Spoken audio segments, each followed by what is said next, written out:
Welcome to On the Brink, a fresh lens to take you and your business to new heights. Welcome, and I'm Andi Simon. I'm your host and your guide. And as you know, my job is to get you off the brink. I don't want you to be up there wondering, where am I going and how am I going to do this? So instead, I go looking for people who are going to help you see things through a fresh lens. Open your mind to possibilities. Begin to think that, of course I can, and have that aha moment where you go, whoosh. So I'm so excited to have Lisa Perrine with us today. Lisa and I know each other for a long time, and I always enjoy our conversations, but I thought you would enjoy our conversation as well. Let me tell you a little bit about her. She's an experienced designer, communication strategist, and CEO of Cibola Systems. Did I say that right? You did. She approaches her work with a mixture of curiosity, creativity, and the expertise gained from completing over 1,000 consulting engagements. All kinds, the Henkel Ocean Academy and Netflix in Los Angeles, and Pacific Life Insurance that I love. And in 2013, she's pretty proud that she defended her dissertation for Pepperdine's doctorate degree in organizational leadership. But what's also interesting is that what she does so well is help you think about a problem in a new way. And she really brings an innovative collaboration of ideas and thoughts there. And I always love that, because in her story comes alive how she does it and how you can learn from it as well. So Lisa, thank you for being with me. Thanks, Andi. Thrilled to be here. It is always fun. Tell the listeners or the viewers all about Lisa. What's your journey been like, and how did you come to this point? Because your Cibola has changed over the years I've known you, as the community and the clients have changed as all. What's hot now? Tell us. I'll start back in college. We all have a wonderful childhood, or not so wonderful to talk about. My childhood set me up to believe I could do whatever I needed to do. And I got a false start when I started college studying English, because somebody thought I was good at that. And it took me about 2 months in the library in the design section every day, every spare moment, to realize I needed to major in design and not English. And I wasn't very good at it. I was putting myself through school and wanted to go to a university called Cal State Long Beach. It's a state university here in California, and they took, less than 20 people into the program every year, where 200, 300 applied, and I had no portfolio. So I dropped everything, moved down there, started sitting in on classes to audit them, and have instructors let me in, which they did. They took pity on me when I showed up every day for a couple weeks, and finally managed to get myself a design degree. So I am grounded in design, and I still consider myself, in my heart, first and foremost, a designer of things, of processes, of life. And so this design grounding that I got early on was just called design at the time, but now is known as human-centered design or design thinking. And so it really has guided my entire life, I have to say. But what's interesting is that it's who you are. It's how you see the world. It's not what you do, is it? Yeah, it is, absolutely. It is. It's the way my brain works. Yeah, it's the way my heart works. Yeah. So but it's so interesting, because I always tell the story many years ago. I'm 55 years ago. My husband and I were sitting on a beach, and he said, "What do you want to be when you grow up?" I said, "I'm either an attorney or an anthropologist." And it's so cute, because we both remember him saying, "Oh, be an anthropologist and I'll take care of you." It's okay. Aww. And we laugh about it, because he's a good man. He's a good guy. He's been with me the whole way, but it's who I was. It wasn't what I was going to do. And so I love the evolution of design into a business. Talk about, how did that all develop, and what are your clients looking for? How do you apply? Interesting little journey. So when I was in my my 5th year, it took me 5 years to graduate. I was also working at the time. And my 5th year, I got a wonderful, didn't seem wonderful at the time, but in retrospect, a wonderful position as a sort of what we used to call Girl Friday. What a horrible phrase. But the woman in the office who would do whatever needed to be done, which was drafting and answering the phone, and once in a while balancing the books, and whatever the 5 guys there didn't want to do. And they were all product designers, and they weren't in one company. They kind of shared me, and I just did whatever they needed. So my first project was working on an Airstream. You know what an Airstream is? Oh, I do. The infamous trailers and motorhomes and things. Silver. So yes, streamlined, modern. Now sprinters are sort of Airstreams, but back then they were more traditional.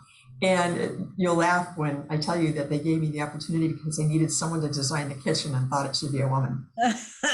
And I did a terrible job. I had no idea what I was doing. Even though I had studied product design, I was still in school. I had no idea. I don't think they used what they came up with. But it was a great experience. And the greatest thing about it was it taught me to fail successfully. And that, the first thing about being good at designing anything, whether it's designing a product, a service, or a life, is being willing to fail and pick yourself up and start over. But my second job, which I worked on for 3 years at that firm, was a production studio, one of the first studios that was designed to support MTV. So MTV was coming out at the time in the early 80s, and there weren't a lot of studios to create content. And so for 3 years, I worked on studios, working on products, building models. And that launched me into the world of media and technology. And so I do not have a technology formal background. I never studied engineering, but I did spend a lot of time for many years doing everything from, designing consoles to building circuit boards to pulling cable. And so I have a practical grounding. And so today my firm designs and builds all kinds of communication facilities, including still some studios, as well as things like screening rooms for entertainment. We're on the West Coast, so there's a lot of that. We're starting on a new emergency operations center for our county, and we do really interesting work. I will back into saying that one of the things that's different about the firm is that we use design thinking when we develop our approach, which starts with thinking about the users and the humans and trying to the degree we can to get the people who will use the spaces, the systems, to help us design them and test them. Well, that's very humbling. And as an anthropologist, that's what makes you and I see the world through a similar lens. Because if the user, I actually had a friend and he had to put anthropologists out with the clients because his computer engineers thought they were all stupid. And if clients are all stupid, you don't exactly produce things that they want. And so there's a collaboration here, which is quite powerful, where you get the end user to begin to work with you on creating the new things. But I have a hunch that new things that are being needed, like your communication center, have been evolving all through your business's development over the years. Are there trends that you see that add a nuance to this in today's world? Oh gosh, well, in today's world, our communication has really turned upside down, hasn't it? It has. And look at how comfortable you and I, Andi, are. We haven't seen each other in several years, and yet we feel like we're so close and we're talking electronically. Exactly. And that's the same thing for all of our users who come and watch. And we were actually rated in the top 5% of podcasts and in our category. And I went, oh, that's a whole lot of folks who are using us. And I keep listening. What do you want more of? So, but it's true. And then, so the whole world of communication, what does that mean? And how is it changing? I think the thing that's so challenging is people are starting to come back to their workplaces. They're starting to come back to joining each other together, and yet there are still folks that need to participate remotely. And to a large degree, we've evolved into workforces as well as nonprofit groups. I just spent the morning earlier with a group that I'm part of, where there's a gentleman in Singapore, there's a gentleman in Spain, a gentleman in the UK, somebody in New York, and me on the West Coast. And we're working on a project together for a nonprofit. And so, we have these teams that are remote, and they're, even as some people go back to the office or they go back to joining together, other people will remain virtual. And so the whole challenge of what's called hybrid, such one of those words, hybrid and collaboration, they make me crazy because they're overused and you don't know what they mean. But hybrid means some people are there and some people are in person and some people are remote, right? And I don't want to say everyone, but almost everyone I talk to from a professional context wants to how to make hybrid work, how to make it satisfying, how to make it wonderful. And so I think that is the greatest challenge, because it used to be people would meet in person unless there was a compelling reason not to. And now people meet in person if there's a compelling reason to meet in person. It's kind of switched it around, hasn't it? Yeah. Yeah. So we're spending a lot of time helping people think about how to make hybrid communication, if not wonderful, at least a positive experience. Spending a lot of time.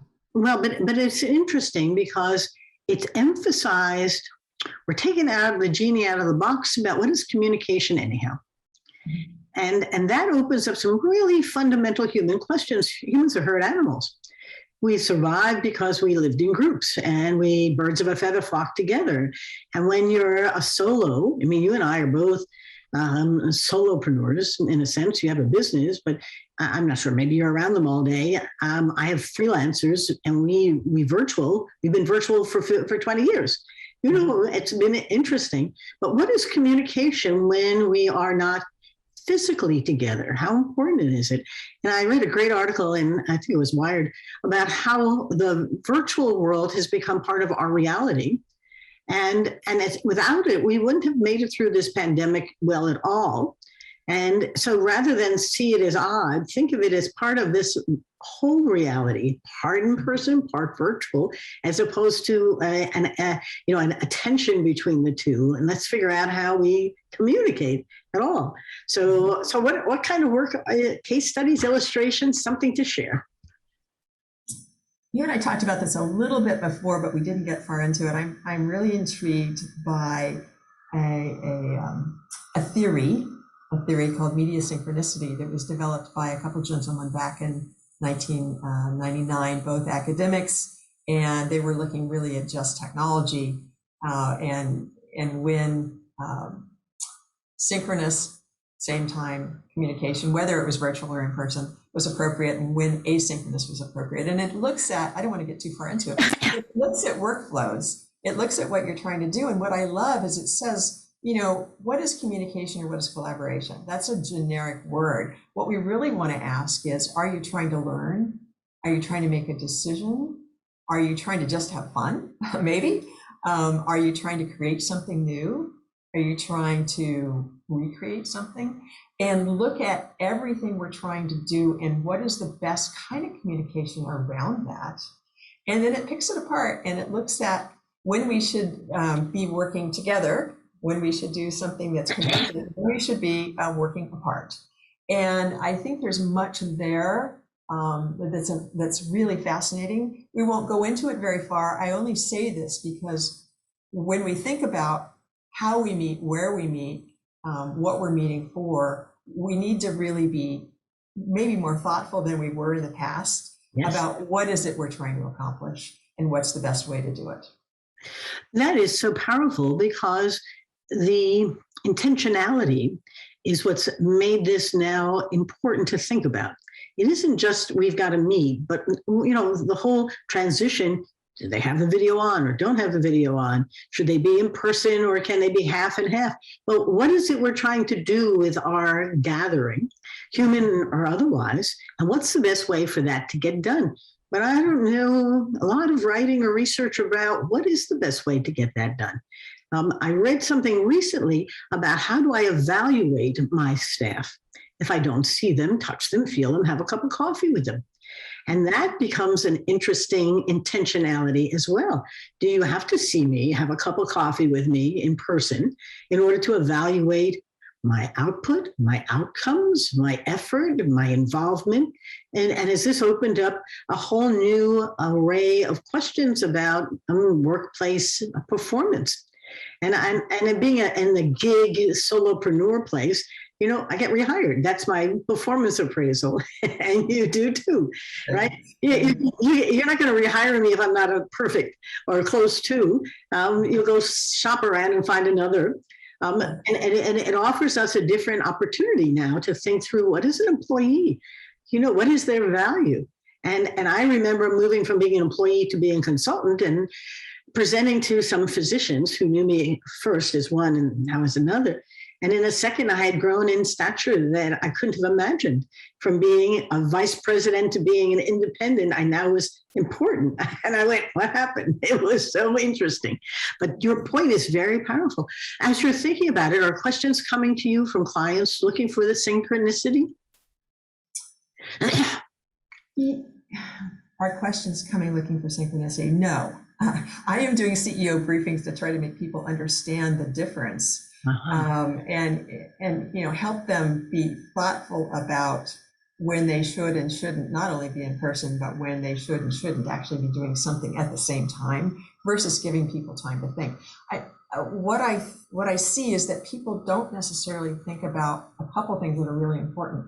Number one, do people have the same facility with language, whatever language it is? Really, really important, because the nuances of how we express ourselves are important. Big idea. They're better on video, but really important in person when English is not your first language, or Japanese or Spanish or whatever the language is. I think the other part that's maybe not as obvious is how aligned are people. And so this whole idea of workflow looks at, have teams been together? So the group, do they know each other well? And have they done the same task together before? And so those are some of the questions you look at to help make the decisions, and there's some of the nuances. And people have just been getting by because they couldn't meet in person. They said, let's meet virtually, and they got by and they started to learn some new things. It's a great opportunity now to actually dive deeper and say, how do we learn? How do we create? How do we create being near and dear to my heart?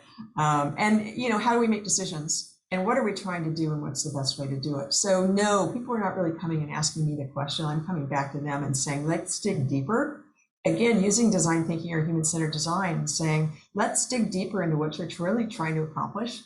And let's ask some people, some of your organization, some of your volunteers, whatever they are, to help us make those decisions and find a path forward.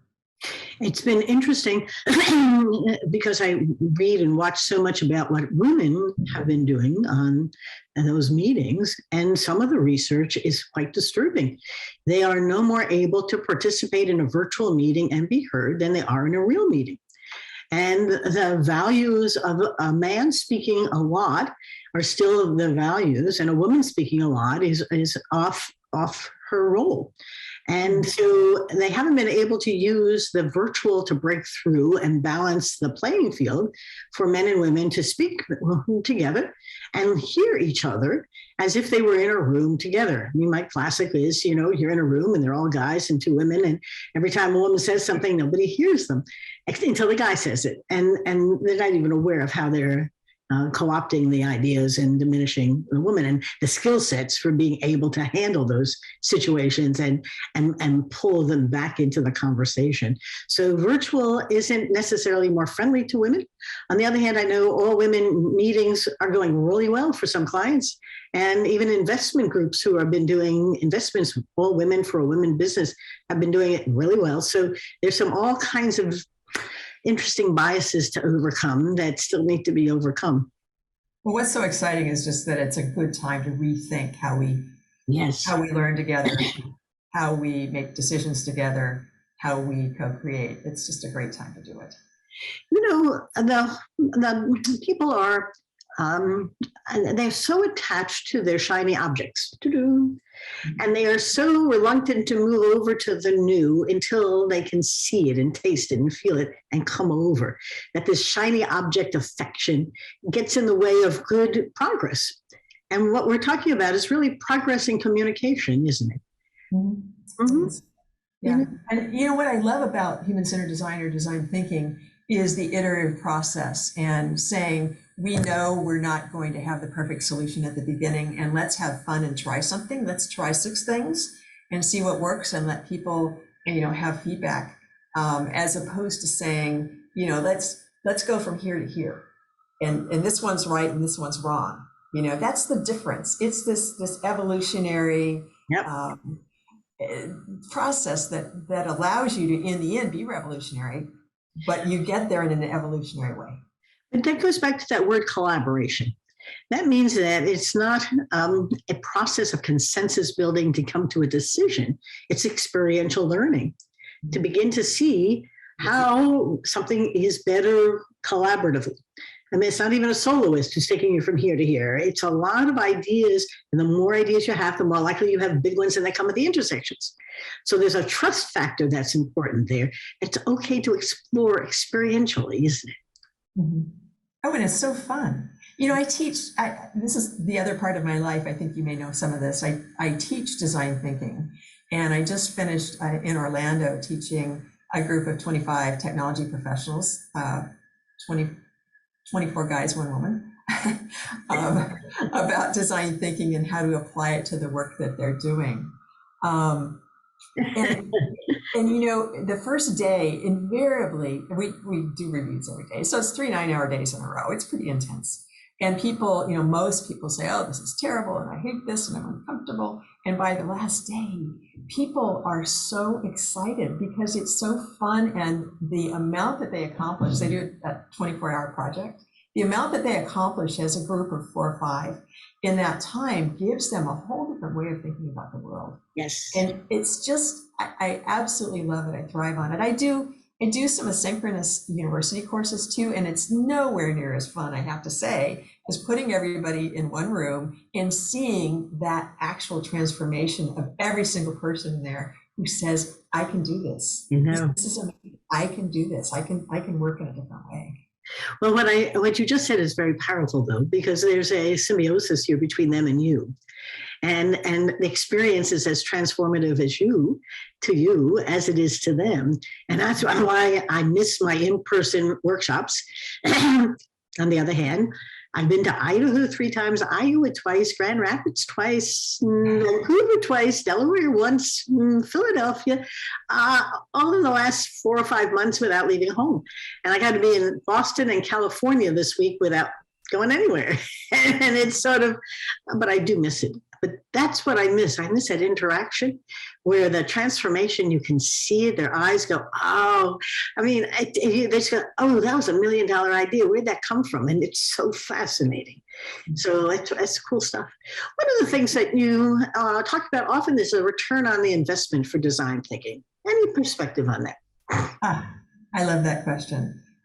We typically start a project, whatever that project is, what we would call the design challenge or the how might we question, with a complimentary what's in it for us. So what is the purpose, and how importantly, how will you measure the result?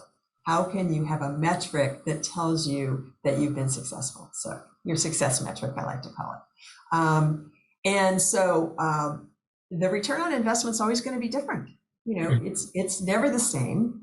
But I will say there's been some really interesting research just in the last 2 years from the Darden School at University of Virginia. A woman named Jean Litka, Dr. Jean Litka, led it. And it's the first quantitative study of the return on investment for design thinking. And so they found that there were 5 returns on investment, and I'll do these from memory, hope I get them right. The obvious one is you get a better solution. The also obvious one is when you involve the end users, the adoption rate is really fast. An interesting one that I love is that it is trust building amongst the people who build together, whatever it is, who answer the design challenge together. But there's one that doesn't seem so obvious, and this came out of this research, that it brings together in organizations silos, and it's silo busting.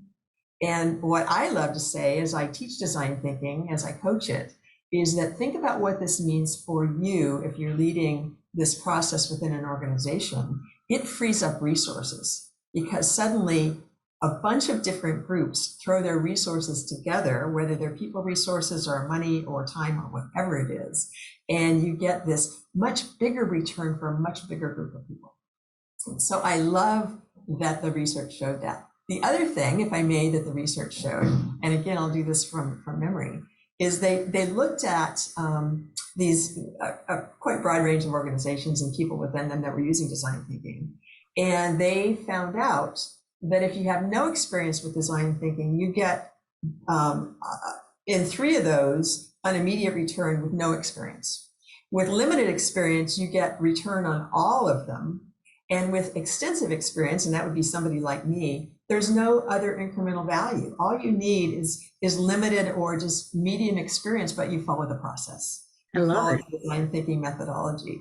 And, you know, I would say that sometimes it helps to have a coach the first time you do it, because it gives you confidence and some direction, same as, you know, what you do. And then people learn to do it on their own and they don't need a coach anymore, which is fabulous. If you're going to teach it, you probably need some experience because it's going to give you confidence and credibility. But the bottom line here is huge return on investment, and anybody can do it. That's what I love to say. Anybody can do it. Well, but you know, and the concept sounds mysterious. And on the other hand, running a business is not simple and easy, and learning to do new things isn't either. And so the mystery, if you pull it out and you just go through a training once and begin to see the logic here, because what you're basically doing is pulling a lot of minds together to think about something. The more ideas, the better. And then the trust is so important, because if not, you'll never decide. I met a woman who was at Ford before the new CEO was there. She said, we have 35, 40 people in a meeting for consensus building, but nothing gets decided. I said, well, that's not collaboration. That's a silly way of running a company. And she said, that's why we're not doing it anymore. It wasn't design thinking. It was the illusion that being together made us build a better consensus around a decision. No decisions were ever made. The politics got in the way. Well, here's the thing about what we talked about earlier. So if you know what your ROI should be, you know what your success metric is, and you are testing multiple things against that success metric, it becomes pretty clear which one's the winner. Yes. It's not somebody's opinion. It is reality. Yep. So. And I love testing too. I preach, always have a prototype or a test model or some way you can judge before you go leaping off into space. You know, you're just assuming from your office that that's a good idea. Without some clients in there or some end users or some field work, you know, it doesn't work very well at all. Lisa, we're just about ready to wrap us up. A couple of things you don't want folks to forget, other than they should learn design thinking so they can think better. Yeah, and you know, if you want to learn more about it, Stanford D School has some marvelous resources, and just go to stanfordschool.org or something, stanford.org, and look up the D School, and they have free resources that are fabulous. So that's a good starting place. Anybody can do it. You can use it for anything. I think the funnest thing to do of all is to try it at home first. Read a little bit about design thinking, and then try it with your family, try it with some friends, plan a vacation, figure out where your child wants to go to college, figure out what you want to do with your life. And yeah, give it a try. I love, you can design, think, rethink your life, right? I mean, it's just a process, right? It's not a bad time. You know, I always say, don't waste a crisis. I didn't expect this one, but don't waste it. Let's figure out, you know, how to redesign and think about your life in a new way. So if they'd like to reach you for whatever, how can they do that? LinkedIn is the best way. Just send me a message on LinkedIn. It's Lisa Perrine, Cibola Systems. If you put that into LinkedIn, you'll find it. Cibola Systems, and last name is Perrine. And we will have all of that on the blog that we post with all of our stuff. So it's been just so much fun to see you again. I love sharing your ideas. It's hard to find people who think the same way we do. And when I find somebody, I want to hold you tight, not let you go. It's so much fun. We will do it again at some point. As you watch things developing, don't be bashful. Come back. I see something happening. Let's talk about it. Because my job is to get my clients off the brink. And they can't soar unless they know there's something here different than what was there before. So thank you for coming today. For all of my listeners or viewers, thank you. It's always a pleasure. I get your emails from across the globe, and this has just been fun. So Lisa's in California, I'm in New York, and it's just like we're next door neighbors. We almost had a cup of coffee together, and it's great. Now, my books are both on Amazon and Barnes & Noble, and they're in Audible, which I understand is growing like crazy, and ebooks and hardcover. And even I am having trouble with hardcovers. I don't have much room left on my shelves. So those audibles and ebooks are perfect and wonderful. And when you do them, a little review helps too. So, hey, thanks so much for everybody. Have a great day. Stay well. Bye-bye now. You too.